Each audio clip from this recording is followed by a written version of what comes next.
Good evening and thank you for joining us. I'm Elizabeth Gadley. 100 homes are still in danger of going up in flames. Chico officially has a new police chief tonight. We start tonight with breaking news. North State firefighters are doing everything they can to keep a blaze in Happy Valley from spreading. The nation is still in shock over the one-man assault on a crowded movie theater in Aurora, Colorado that left at least 12 people dead and 58 injured. I never did try to fry an egg. We could try it next week. We should try it. 103. Officers have been trying to coax a desperate man out of an RV parked at a popular truck stop. Elizabeth?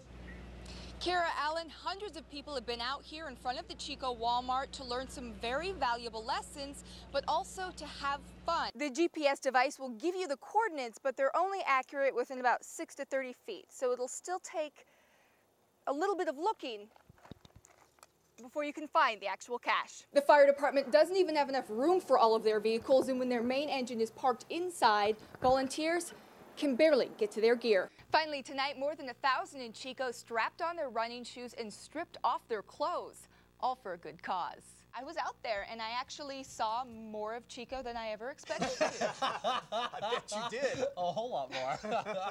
And that's all for this edition of the CW Action News at 10. Have a great weekend. Action News starts now. Good evening and thank you for joining us. I'm Elizabeth Gadley. For the third straight day, Chico police are investigating a violent crime that happened in broad daylight. Today's may be the most terrifying as a pair of armed men forced their way into a home in West Chico while the family of 4 was inside. Action News reporter Brian Callahan has been following the story all day and has the latest. A Chico family was shocked. Both men were reportedly wearing long jeans, shorts, and T-shirts during the robbery and are believed to have headed down Nord Avenue when they left. Anyone who saw anything suspicious in the area is asked to call Chico Police at 897-4900.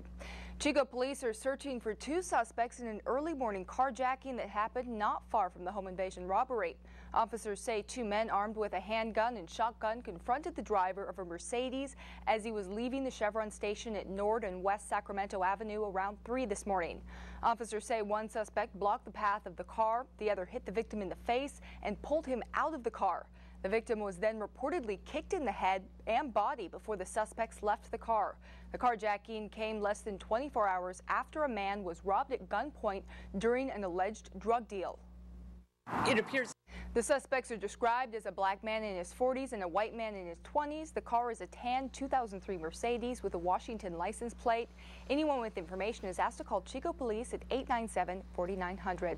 Now we know the name of the man who drowned while swimming in Lake Oroville last night. Butte County authorities say 26-year-old Peter Cox Jr. of Hollywood, Florida, was in the water at Loafer Creek access area when he went under. That was just before 5 last night. Rescue crews and dive teams didn't find his body until after 7 o'clock. He was rushed to shore, but a medical team pronounced him dead at the scene.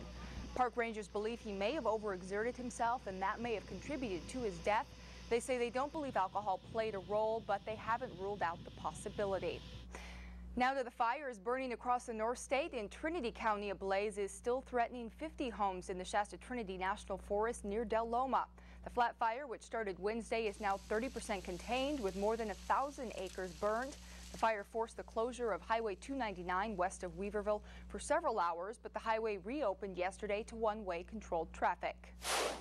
Governor Jerry Brown has called in more firefighters and the California National Guard to help battle a Placer County wildfire that has forced the evacuation of 300 people. Brown is sending in a state incident management team to help coordinate the attack on the Robbers Fire, which has consumed 13,000 acres and threatened 170 homes. The blaze, which is burning in a steep, heavily wooded area, also could endanger the small community of Colfax if it crosses into a nearby canyon. 5 helicopters and trained National Guard personnel have also been activated to help battle the blaze, which is just 10% contained. In Colusa County, the mill fire burning in the Mendocino National Forest is now 50% contained. Since it was first reported last Saturday, it's charred more than 25,000 acres. Turning now to weather, a nicer, cooler day around the North State, so will it stay this way through the weekend? For the latest on the conditions, we check in with Chief Meteorologist Chris Kuiper in the AccuWeather Center. Chris? Good evening and thank you for joining us. I'm Elizabeth Gadley. Chico officially has a new police chief tonight. Interim Chief Kirk Trostel was sworn in today.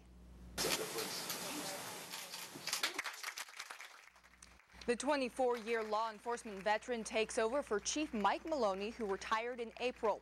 Trostel says the city approached him about taking over for Chief Maloney, but he wasn't sure he would until his wife gave him the go-ahead. Upon consultation with my wife. Chief Trostel isn't the first police chief in Butte County to be promoted from within. In fact, some might say it's a county-wide trend. Action News reporter Court Klopping spoke with those responsible for the hirings to find out why this seems to have become the popular option. I was on my way out, and the clerk called me back to get my receipt. Moments later, the gunman walked up to Timothy Kirsten, raised his 9mm pistol, and pulled the trigger. The gun misfired, so he shot again, and Kirsten fell to the floor. When I got hit, I was out apparently for 6-8 minutes, and I got up and walked out and drove the car away. To look at him now, you'd never know he was shot in the back of the head. The only signs left are 2 small scars, one in the back of his neck and the other in front of his ear. It cracked the skull, and I had, I think, 5 skull fractures that went through the sinuses, and there was air in the cranium and the skull and all that. But I don't, you just get back on the horse and get going. And that's very much Kirsten's attitude. He says not only has the ordeal made him appreciate his life, it made him stronger emotionally and physically. Through it all, he's kept his sense of humor. Physiologically, I'm probably stronger and better than I was a year ago. Okay, I don't recommend this as a therapy. Okay, in a shot therapy. Kirsten admits that not remembering the day does make it easier to have a positive outlook. The others were all conscious, and I went out like a light. Okay, and so I didn't have the grueling experience of being a hostage for 3 hours or 4 hours. Okay, that's an ongoing grinding trauma.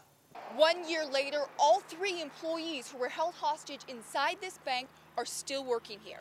They say community support is what's gotten them through it. Bernie's always been a special branch, and the employees are very special.